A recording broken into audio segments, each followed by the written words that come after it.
Добре дојдовте. На Меѓународниот ден за заштита на животната средина да си кажеме за македонскиот Чернобил, за темпираната еколошка бомба од срцето на Скопје, за двете депонии со линдан од некогашниот хемиски гигант Охис во јужниот дел на градот, на главниот град на Македонија. Денеска зборуваме за отстранувањето, односно за стартот на расчистувањето кој е во еден процес на пауза ставен, бидејќи не достигаат пари за да продолжи. На оваа тема денеска, како што реков, да си кажеме, со професор доктор Мирјана Димовска од Институт за јавно здравје и со Александар Мицковски од Канцеларијата за неразградливи органски загадувачи. Добре дојдовте во да си кажеме на тема. Добре дојдовте. Професорке, колку е опасно што денеска се наоѓаме овде каде што се наоѓаме, само со делумно заштитна облека, без заштитни маски, а на 20 на метри зад нас е шаторот на малата депонија, каде што се наоѓа малата депонија, од каде што 2/3 се веќе расчистени, а зад нас веднаш тука е големата депонија на околу 100 хектари, остатоци од линдан и линдан. Колку сме изложени денеска? Ова не ми е прв пат да дојдам на оваа локација. Се разбира дека ризикот постои, меѓутоа под ризик е целокупното население на градот и воопшто на државата, затоа што зборуваме за глобална закана.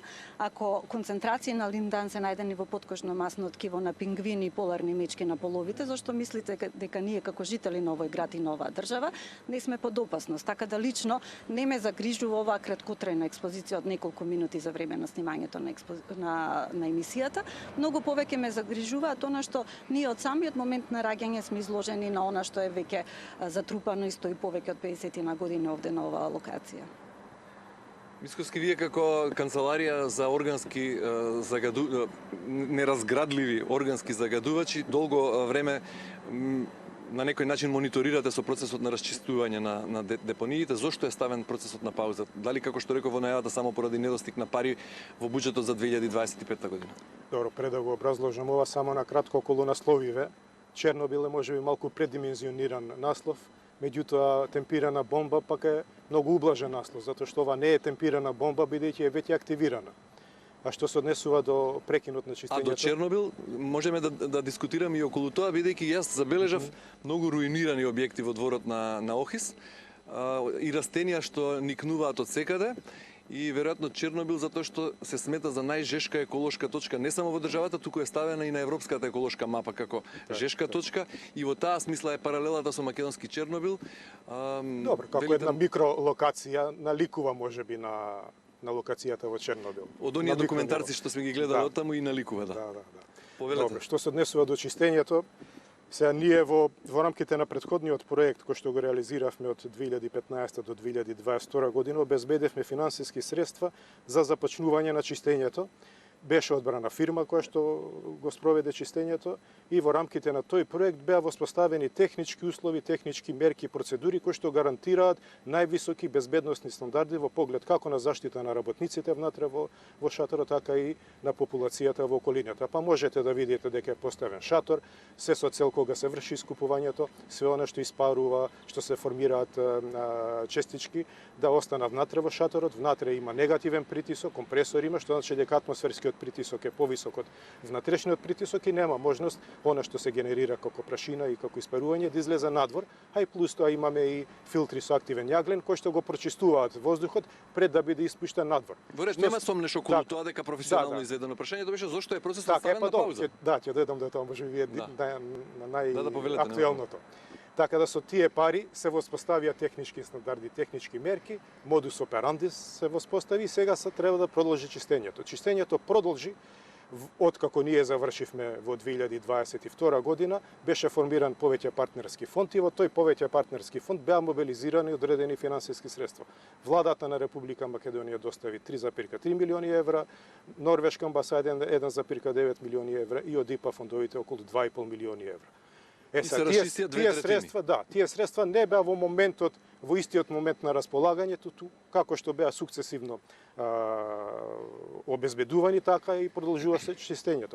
Така сме сега ние во една фаза на некој период до обезбедување на финансиски средства за продолжување на чистењето. Така да обезбедувањето на финансиски средства е долготрајна и неизвестна процедура. Меѓутоа, за сериозна држава и не е некоја сума, 8 милиони не достигаат, претходно беше помала сумата, се зголемија буџетите. Во буџетот за 2025 нема ниту денар за оваа намена и веројатно тоа е таа несериозност како државата се справува со оваа, не, како рековте, не темпирана, туку активирана бомба во срцето на главниот град. Добро, да, се сложувам дека можеби динамиката на обезбедување на средства треба да биде сигурно побрза. Меѓутоа, далеко од тоа дека Министерството за животна средина не презема мерки за да се обезбедат финансиски средства. За волја на вистината мора да кажеме дека последните најави, барем од вице-премиерот и министер за животна средина Изет Меджити, од Лондон и тоа стаса дека од британскиот кредит во рамки на договорот, освен за инфраструктурни проекти, ќе се бараат пари и суми за расчистување на депониите и за оваа малата уште таа една третина што е останата, но и за оваа голема зад нас што се наоѓа и што станува збор за десетици, 50.000 тони линдани и остатоци. 52.000 тони, 10.000 тони на контаминирана земја, околу 42.000 тони на високо концентриран ХЦХ отпад, кој што спаѓа линданот во групата на ХЦХ. Така е, министерот најави дека околу 300 до 400 милиони евра ќе се проба да се обезбедат, односно реалоцираат од заемот од Обединетото кралство, токму за ова што спомнавте, чистењето на малата депонија, големата депонија, Јегуновце, Лојане, значи тие што се најкритични жешки точки, тој проблем да се реши. Тоа би било и најдобро, најбрзо решение. Сите други решенија кои што предвидуваат барање на други извори на финансирање се и долготраен процесот, а и неизвесен е процесот. Ние сме имале во порано комуникација на билатерална основа со повеќе амбасади околу донирање од нивна страна за дел од чистењето, меѓутоа одговорот не бил позитивен. Па не било кога гледаат веројатно колку ние самите не одвојуваме пари, зашто некој страна да ни даде пари за да си ги расчистиме сами жешките. Добро, во нивните агенди се менуваат и нивните агенди на финансирање, приоритети. Порано швајцарската амбасада нудеше за чистење на полихлорираните бифенили, меѓутоа сега се приориентира кон отпадните води третманот, така да има повеќе фактори. Професорке, спомнавте ако пингвините се изложени на влијание од линдан, не се заштитени ниту луѓето, што е разбирливо. Направени се повеќе истражувања генерално во Македонија, можеби ниту една голема научна студија од поголеми размери што ќе утврди точно колку овие жители на 500.000 и повеќе според последниот попис на главниот град во Македонија се изложени и колку овој линдан овде е опасност по нашето и нивното здравје. Јас ќе споменам неколку. Каква идејата е вие како институт за јавно здравје? Каква е вашата размисла во однос на тоа? Ке повторам, значи не сме изложени само ние граѓаните, жителите на овој град, не се само 562-3.000 луѓе. Под опасност сме сите жители на Република Македонија и нашите соседи. Вакви залихи има секаде во Европа, особено во земјите од источниот блок и посткомунистичките земји. Бугарија до нас има големи залихи на линдан, на Чешка, Словачка и така натаму. Тоа не значи дека ние треба да бидеме мирни и среќни затоа што имаме едни од помалите, да речам, залихи, меѓутоа сепак се голема закана не само за нас и за нашиот регион. Како институт за јавно здравје можеме да бидеме сигурни за што, на кои концентрации сме изложени само доколку се спроведе една национална студија. Јас се надевам дека моменталната гарнитура владеечка ќе има, управувачка ќе има слух да од овие проекции за искористување на средствата од кредитите што ги земаме од меѓународните институции и држави, ќе се спроведе една национална студија во која што ќе видиме на што ние македонците сме изложени, на кои концентрации на линдан. Затоа што овие депозити на линдан, линданот е гама изомер, значи тука има најмали концентрации на линдан, но има многу други токсични изомери на хексахлороциклохексанот кои што исто така се токсични и спаѓаат во групата на неразградливи органски соединенија кои што имаат штетни ефекти врз здравјето. Додека не направиме студија да видиме на кој ниво се изложени новородечињата по моментот од нивното раѓање. А тоа ќе се изанализира на многу едноставен начин. Ќе се соберат мајки кои доброволно ќе донираат примероци на мајчино млеко, ќе земеме примероци од папочна врвца на новороденчиња, се разбира доброволно со согласност со родителите, од папочна врвца од новороденчињата родени во нашите родилишта, ќе земеме серум и крв практично од општа популација која што доброволно ќе сака да биде испитана содржината на линдан во нашата циркулација и се разбира, мој предизвик и предизвик како истражувач и вработена во институтот повеќе од 20 на години, да видам на кои концентрации ќе најдеме на Линдан, која концентрација на Линдан ќе најдеме во работниците што работеле во фабриката Охис. Тоа се живи луѓе, се уште активни. Тоа е навистина голем предизвик да видиме дали таму ќе имаме зголемени ниво. Очекувам да имаме најголеми нивоа, се разбира, на оние што биле професионално изложени. Иако веќе се пензионери, дел од нив веќе и не се со нас. Значи, зборуваме за неразградливи органски соединенија на кои што им треба долго време, долги години да се разградат. Доколку еднократно сме изложени, например, несакано при суицид или луѓето што работеле тука веќе се пензионирани одамна. Да, во ред доброволци слушаат вести, слушаат вести, можат секако да доброволно да се пријават во институтот. Ова се планови и проекции и визија. Навистина е предизвик како нас, како држава, да после толку години направиме една таква национална студија, пред се да ги заштитиме оние највулнерабилните, а тоа се уште неродените дечиња и оние што се родени, затоа што оваа депонија е стара колку мене, велам. Јас во моментот на раѓање сум била веќе изложена на овие концентрации, сите од нас тука присутни. Така да навистина треба да се вложи во научно-истражувачката, затоа што сите политики идни што ќе се донесуваат ќе зависат од тие резултати.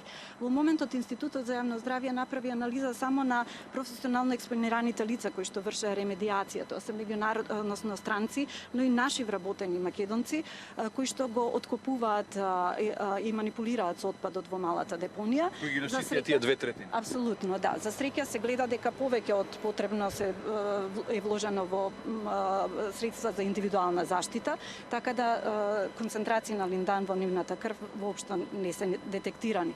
Тоа е добро и индицира дека се преземени високи мерки на внимателност. Како што рече и Мицковски, се е направено според врвните професионални стандарди и тука ризик постои, меѓутоа опасност барем до сега не е детектирана, односно ризик по здравјето на тие што ја расчистувале малата депонија до сега. И сега во очекување на таа научна студија да се надеваме дека ете, како што рековте, ќе имаат слух креаторите на политики, ќе обезбедат буџет за тоа и ќе се спроведе таа научна студија во најитно време, додека чекаме да се расчисти и големата депонија, за да не го оставиме тоа како аманет на идните генерации. Како што рековте вие, станува збор за долготрајна изложеност и загадување старо со веќе десетици години, половина век. Само за подсетување, станува збор за фабрика Охис, хемиски гигант кој произведувал линдан како пестицид од 1964 до 1977, потоа бил затрпуван во овие две депонии и во депонијата Пеленица во близина кај Скопско Драчево, на само неколку километри од тука. Во очекување, како што реков, на научната студија, ќе ве потсетам на две истражувања кои биле спроведени, ги има вака и сме ги соопштувале до сега по медиумите. Едното е професорот Трајче Стафилов од Институтот за хемија, што го спровел со тим на истражувачи од Брно во Чешка. Тие поставиле абсорбери за земање проби од воздух за анализа на вакви супстанци, пестициди, диоксини и фурани. Резултатите за Скопје, го цитирам Стафилов, биле загрижувачки со високо токсични концентрации. Проблемот е што нема официјално утврдена граница на светско ниво, никој нормален човек, вели Стафилов, досега не предвидел дека е можно толкаво количество линдан да се остави на отворено. Анализите покажале дека воздухот во околината на Охис содржи од 3 до 4 нанограми на кубен метар линдан, за разлика од, например, Лазарополе, каде што имало исто така поставени абсорбери, каде што резултатот е 0,1. Во оваа смисла, ќе ви дозволам, професор, ке вас да кажете за изложеноста од страна на, односно како сме најмногу изложени, преку воздухот, преку почвата или преку подземните води. Меѓутоа, Александар, прво прашање за вас, зошто додека чекаме да се расчисти оваа голема депонија овде на 100 хектари, не е поставен барем еден шатор како овој овде за да се заштити она разнесување преку воздухот, таа прашина од линдан што еве веќе ја чувствуваме овде, ние можеме да почувствуваме некој мирис на хемија. Сосеќи во устата малку во устата и во горчина. носот. Да. Па добро прашање тоа е. Идејата беше со побрза динамика да се оди чистењето на малата депонија и кога веќе ќе се воспостави една нормална динамика на функционирање, на мобилизирање на средства, одма да се префрлиме и на големата депонија. Затоа што ако ја покриеме големата депонија, тоа би чинело негде околу 1,5 до 2 милиони евра покривањето, не на овој начин како што е со шатор, туку со геотекстил, геомембрана, има посебни начини. Но повторно ќе кажам, тоа не е сериозна сума за некоја држава што важи за сериозна и што се грижи за здравјето на нејзините жители. Така, се согласувам, не е сериозна сума, меѓутоа здраво да речеме објективен е дека ако се направи такво покривање, таков кепинг, дека ќе спласне ентузијазмот за чистењето и дека ќе се смета дека тоа е малте не и завршено решение, завршена работа и ќе застане и тука мислам. И сме си рекли подобро нека не зрачи сите, нека не труе за да го реши побрзо. Не е ни тоа сега 40 години седала депонијава, имал сигурно одредени ефекти, меѓутоа една година плюс минус, ја мислам дека не влијае многу. Оптимиста дека за 1 до 2 години може да се расчисти големата депонија ако се обезбедат пари? Не, 1-2 години до моментот на обезбедување пари, а чистењето ќе трае подолго време. Меѓутоа ако се обезбедат пари, ако се ангажира изведувач на чистењето, секако дека тоа ќе биде решено во истиот тој момент. Така. Со покривање или на некој друг начин, парцијално можеби да се измести овој шатор што е тука 30 на 30, да се помести понавака и така фазно да се решава. Да, дел по дел. Дел по дел. Професорке, прашањето за вас, дали сме најмногу изложени преку воздухот, преку ветерот што ја разнесува таа прашина од остатоци од Линдан или преку подземните води? Се сеќаваме до пред некоја година имаше некоја резерва, па имаше и некој тивок бойкот на производите што се продаваа по зелените пазари во овој дел од градот. Потоа луѓето производството овде го ги сменија бунарите, па тоа стивна, меѓутоа сомнежот и натаму постои. Дали тоа што го конзумираме, што расте во околината на Охрид е безбедно за јадење, или можеби пострашно е ова што го истражили професорот Стафилов, дека имаме повеќе од дозволената граница на честички на линдани во воздухот, не само овде, туку и кај ректорат во центарот на градот. Мора да бидеме свесни дека станува збор за субстанција со специфични хемиски карактеристики, без намера да навлегувам. Во истите ќе кажам дека при поволни метеоролошки услови таа испарува и е присутна во воздухот, дали во газна состојба или налепена на частичките кои што ги имаме во изобилство, затоа што знаеме каков не е квалитетот на воздухот, но верувам дека досега, барем зборувајќи за аерозагадувањето во градов, свативме дека се она што ќе биде емитирано во воздухот набрзо ќе попадна сува или влажна депозиција ќе се најде на почвата. На тој начин, сето она што е емитирано од оваа локација, во регионов зборувам, ние како влијание и врз регионот, мораме да бидеме и да мислиме за нашиот импакт и во земјите во околината, нашите соседи, практично ќе се најде и во почвата, а со тоа значи и во самите растенија. Но заради карактеристиките, една од главните карактеристики на линданот, односно гама изомерот на хексахлороциклохексанот, кој што е инсектицид, кој што бил произведен овдека во оваа фабрика, е дека тој е липофилен. Тоа значи дека се растворува во масти.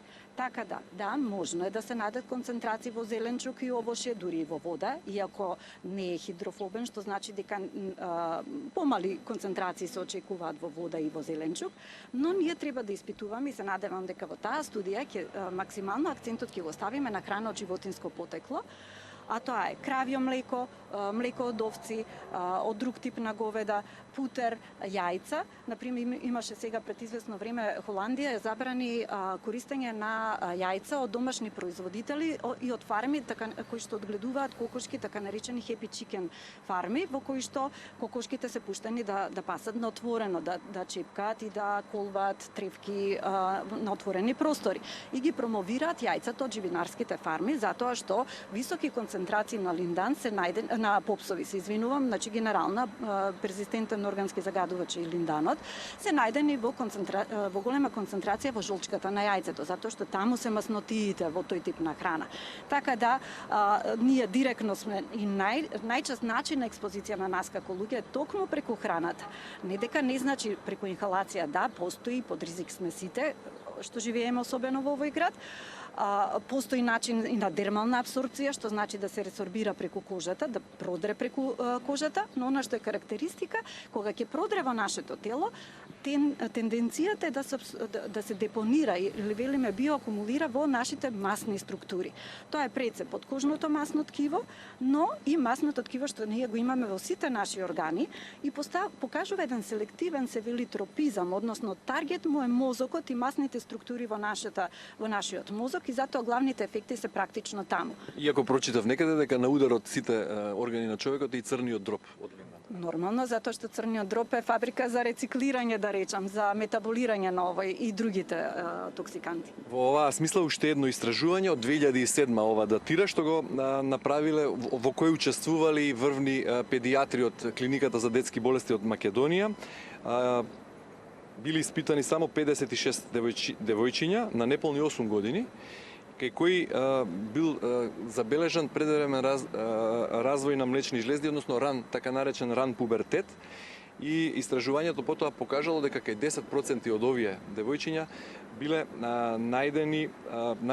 најдено присуство на линдан во крвта.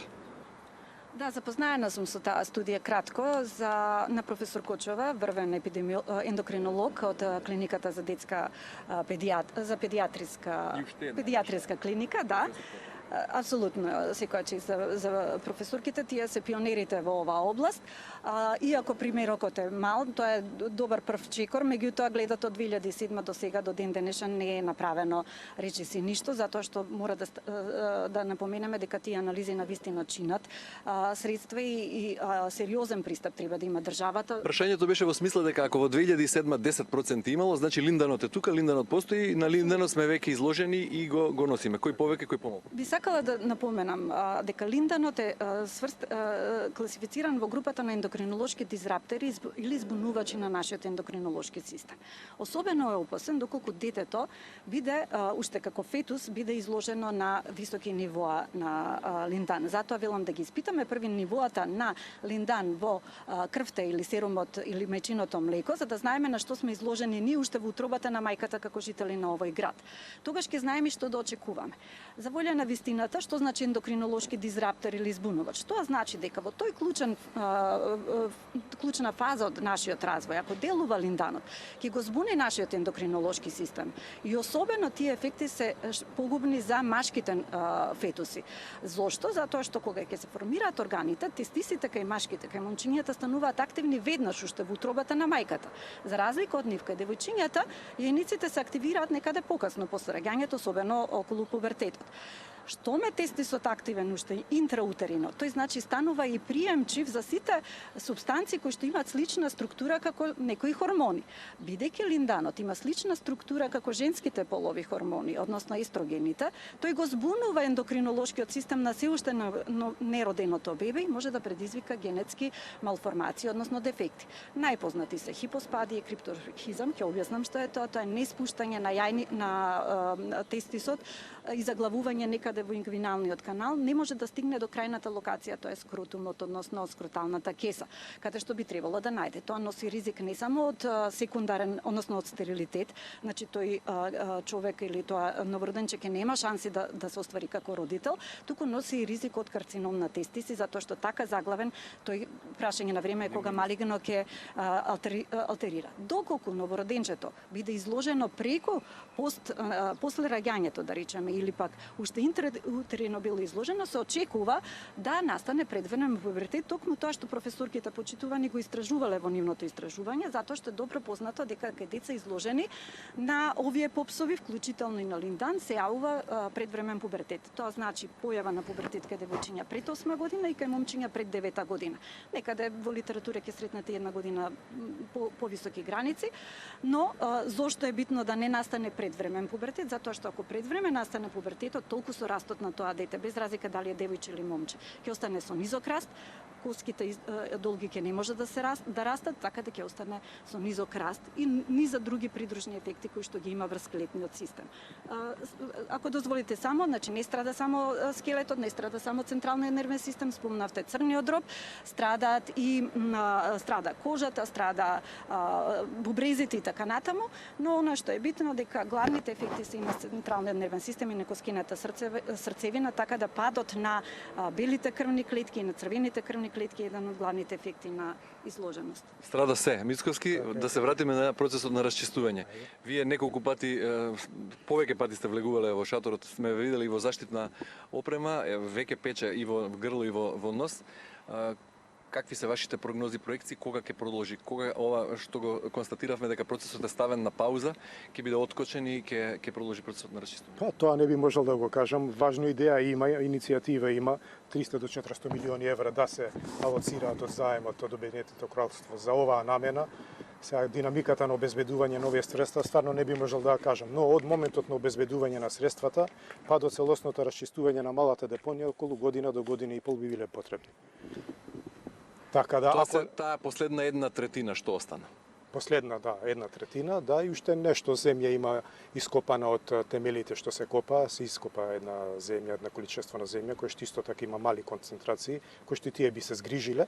И ако гледаме оптимистичко сценарио, дека од парите од британскиот кредит ќе биде дозволено да се искористи дел од таа сума и за расчистување и на големата депонија, со оглед на количествата што се тамо затрпани и тоа што е остаток во Пеленица во Драчево, за колкав период зборуваме вкупно, ако пари има, ако има и политичка волја, значи клучно е тука да има политичка волја и пари за ова и опасности што ги зборуваше професор Димовска, станат не само локален, туку и национален приоритет, ги ставиме како број 1 приоритет за решавање. За колкав период да станува збор? Еве се од прилика од искуството до сегашно околу 30 тони на ден може да се згрижат, да се ископаат, да се спакуваат и да се спремат за транспорт. Околу 50.000 тони има вама. 50.000 делено на 30, колку ќе му дојде тоа? Околу 200 и нешто дена работни, кога ќе се дадат и неработните денови, може би ќе фати година и пол, 2 години за големава депонија. Тоа би го терала грчката фирма што е избрана на меѓународен тендер или не? Ќе се распише повторно нов тендер ќе се распише. Сега овде и се распишуваат и за ова завршувањето тендери, меѓутоа со оглед на тоа дека фирмата е веќе инсталирана овде, има воспоставена инфраструктура, логистика, логично е тие да бидат и најдобри со најдобра понуда. Меѓутоа овдека ќе се биде друга. А кај депонијата Пеленица во Драчево, таму уште колку има? Таму има исто, не идовме по дојава од страна на вработени. Направивме детално истражување на таа локација и се увиде дека таму има околу 40.000 тони на високо концентриран хексаклорциклохексан, значи други изомери, најмалку линданот, алфа, бета и делта изомерите. Има индустријски отпад фрлен од стаклара, некои полупроизводи, отпад од стакло и плюс градежен отпад, има градежен шут фрлено таму, така да околу 60.000 тони имаме на отпад кој што треба да се згрижи. Со оглед на тоа што вашиот професионален дел од вашиот професионален век го посветивте токму на ова, на расчистување со овие органски неразградливи загадувачи, и како оди динамиката до сега, има простор за оптимизам дека во догледно време ќе го решиме ова прашање или сепак ќе го оставиме како товар за идните генерации? Простор за оптимизам има, имајќи го во предвид оваа голема сума на пари кои што би се очекувало да се добијат. Доколку тоа не се реализира, тогаш место за оптимизам и нема многу. Некои мали средства и може да се добијат од ИПА фондовите, да речеме околу 2 до 5 милиони евра да се реалоцираат средства од други проекти за оваа намена, меѓутоа тоа ни оддалеку не е доволно за расчистување. Најави има од Глобалниот еколошки фонд кој што ги финансира ваквите проекти, не само чистење, туку општо од областа на животната средина, околу 10 милиони долари од таму, меѓутоа сите тие суми се незначителни во однос на... И кусу само за кај спомна професорката дека вакви проблеми има особено и во другите земји во Европа, особено во источниот, од поранешниот источен блок, меѓутоа како странците гледаат на нас кога со години не го решаваме ова прашање, па од рамки на националниот буџет не издвојуваме доволно средства, тие даваат некои суми согласно нивните планови, не сметаат ли за сериозен партнер во оваа смисла? Не знам, можеби ние премногу лично и премногу не сервилно, него подценувачки гледаме на нашите капацитети и на нашите иницијативи, имајќи во предвид дека западноевропските земји биле и најголемите производители на линдан. Таму проблемите се, како што каже и професорката, 10 и 20 пати поголеми од нашите. Бев во Базел во една слична фабрика како Охис, 500.000 тони таму станува збор за количина и они го решија допред некоја година. Плати фирмата Новартис околу 1,5 милиарда евра за да се расчисти таа локација, но ако се спореди како овдека е решено иницијално покриено со земја, како било таму решено, оставено на отворено 500.000 тони на прашок хексахлороциклохексанот остана отворено покрај реката Рајна тука во Базел, значи и они не почитувале некои највисоки безбедносни стандарди. Меѓутоа, добро да се искористат нивните искуства. Така да, како што спомнавте, вие немаме гранични вредности за концентрација на линдан во воздухот. Имаме 2 мерни места поставено во Лисиче. Редовно се среди концентрацијата на загадувачки материи во воздухот и ние ги искористивме токму тие гранични вредности од Базел и ние сме далеку под тие гранични вредности. Професор Димовска, ви благодарам многу за гостувањето, мораме да се одјавиме. Само да не забораваме дека станува збор за една група канцерогена субстанца. Во 2015 докажана е од Меѓународната агенција за истражување на канцер дека предизвикува нон-Ходжкин лимфоми, малигни тумори на бела крвна лоза и потенцијално поврзана со појава на леукемија. Така да кога станува збор за здравје на луѓе, тука дискусија нема за средства и за пари. Професор Димовска, искрено ви благодарам многу за гостувањето во денешното издание на Да си кажеме. Почитувани, ве поздравувам од тука, ви посекувам убав ден и останете на Телма да го проследите следното информативно издание.